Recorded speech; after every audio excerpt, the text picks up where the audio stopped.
Salve moçada do Super Aprova, professor Betão, matemática, exercício proposto número 5 da nossa aula número 1, teoria de conjuntos. Vamos a ele, bora lá.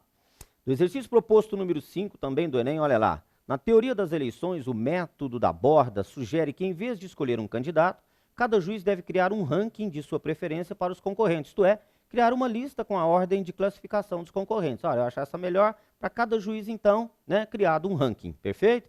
A este ranking é associada uma pontuação.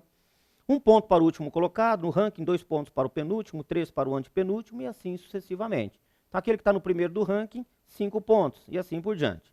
Ao final, soma-se a pontuação atribuída a cada concorrente por cada um dos juízes. Em uma escola, houve um concurso de poesia no qual 5 alunos concorreram a um prêmio, sendo julgados por 25 juízes. Para a escolha da poesia vencedora, foi utilizado esse método da borda. Nos quadros estão apresentados os rankings dos juízes e a frequência, então, de cada ranking, perfeito? Então, nós temos lá, primeira colocação, por exemplo, então foram criados, observe, apenas 4 rankings, né? No final das contas, ali, apenas 4 rankings, tá? Então, tá lá, por exemplo, olha, no primeiro ranking ali tá a Ana em primeiro, a Bia em segundo, o Caio em terceiro, e muitos juízes, então, provavelmente, votaram também nessa sequência. Isso é que precisa ser claro, ficar claro.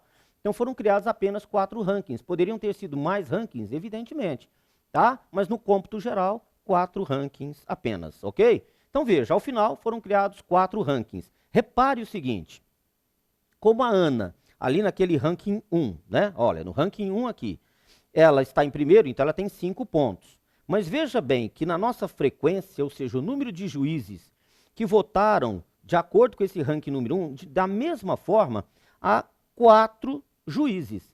Então, repare que a Ana, estando nesse ranking 1, e 4 juízes votaram naquele formato que está o ranking 1, ou seja, a Ana em primeiro, a Bia em segundo, Caio em terceiro, nós temos que multiplicar, então, a pontuação dela, que é 5, pela frequência, ou seja, o número de juízes que votaram de acordo com aquele ranking que ali está. 5 vezes 4. Certinho? Beleza? Então, isso é essa continha que nós estamos fazendo aqui, ó. Repare, a Ana, então, olha, ela vai ter 5 vezes 4. Depois, por que o 9 vezes 2? Vamos dar uma olhadinha. 9 vezes 2, por quê? Repare que no ranking 2, a Ana aqui, ó, está na 4ª posição.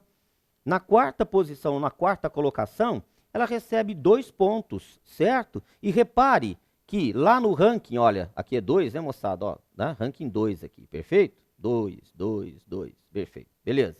Lá no ranking 2, nós temos que 9 juízes votaram nessa sequência. Dani, Caio, Edu, Ana e Bia. Ela tem 2 pontos, certo? Nessa 4ª colocação. Mas foram 9 juízes. Então, por isso, 9 vezes 2, certo? Olha ele aqui, ó. E assim por diante.